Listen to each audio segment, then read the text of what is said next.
mayroon sila pastor na kagaya ng ating Pastor Kibuloy. At napakabuti, mapagmahal na tao dahil mahal na mahal po kayo. Ganyan nga lang, inabuso po ang compound ng KOGC ng ating bangag na presidente. Tama ba ako?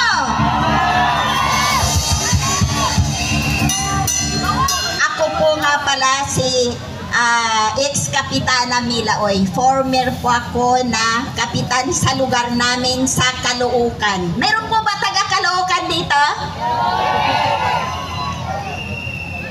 Ako po ay nanungkulan ng dalawang termino. Ako po nung pagpasok po ng bilang presidente ng ating nakaraan administrasyon, si Mayor si Tatay Digong, ay ako po naging kapitan sa aming lugar.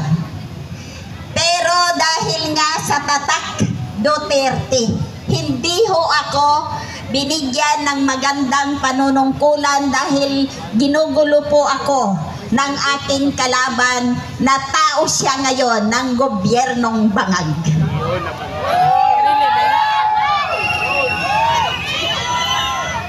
Tinanggal po nila ako bilang isang kapitan sa barangay namin. Dahil lang sa utos noon ng ating presidente ng Rodrigo Duterte na mayroon sulat noong panahon ng pandemic na sabi sa sulat doon, kung mayroon kayo mga bakante na lote, pwede ninyo magtaniman hanggat tayo ay nasa pandemic.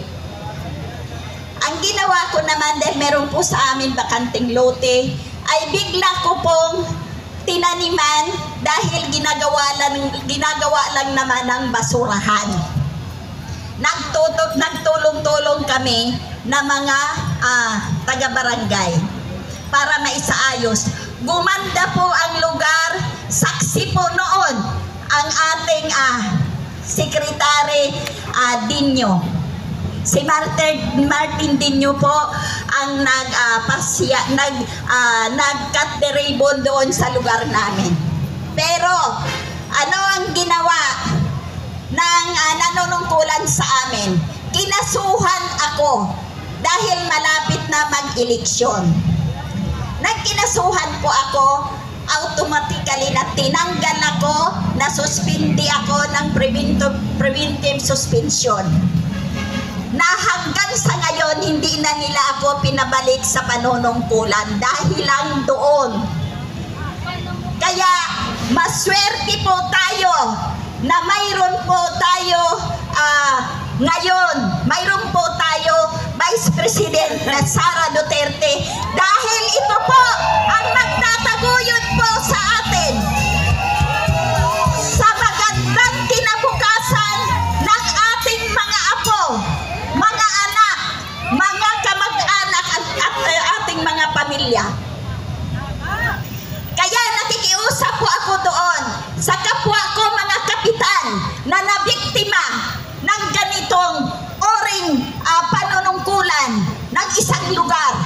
Sumama po kayo sa amin, magpahayag po kayo sa inyong mga hinaing.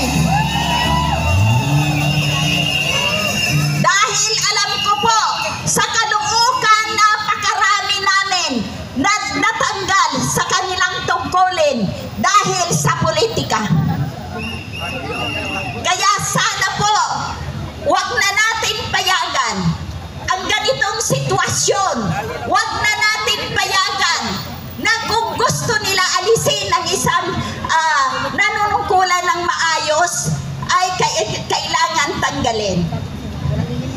Ngayon po, napilitan ako magsalita dahil hindi ko na po kinaya ang ganitong sitwasyon na wala na tayo katarungan. wala na po tayo hustisya sa Pilipinas.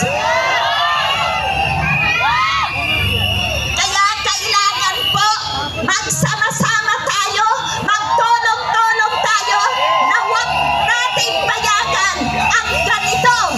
Sasama ba kayo? Kaya ba natin magbuwis ng buhay para sa pamilya natin?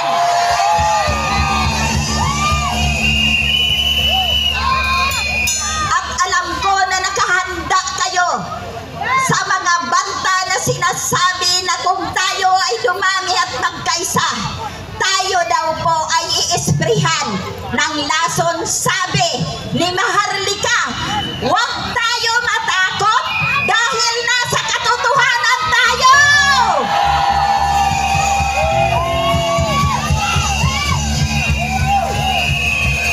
Pag tayo ang nasa katotohanan, alam ko na hindi kayo matatakot. Kailangan po magkaisa na lahat ang Pilipinas para ho mawala na si Bagang.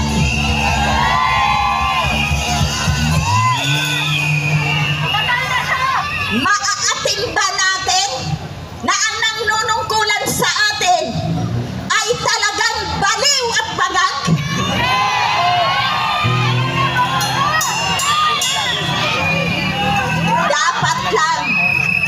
Dapat lang na wag natin hayaan.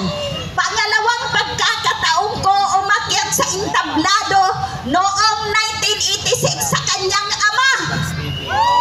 Naulit-ulit ngayon. Wag na natin pagbigyan ang mga Marcos na makabalik pa sa panunungkulan.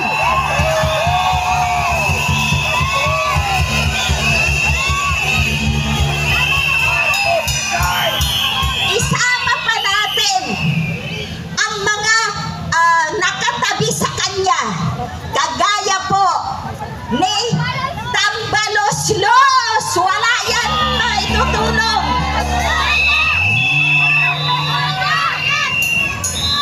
At please lang, pati na rin yung kapatid niya, wag na rin natin paniwalaan.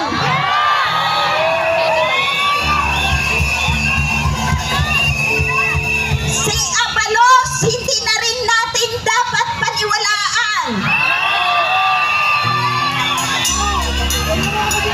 Kaya sana, banda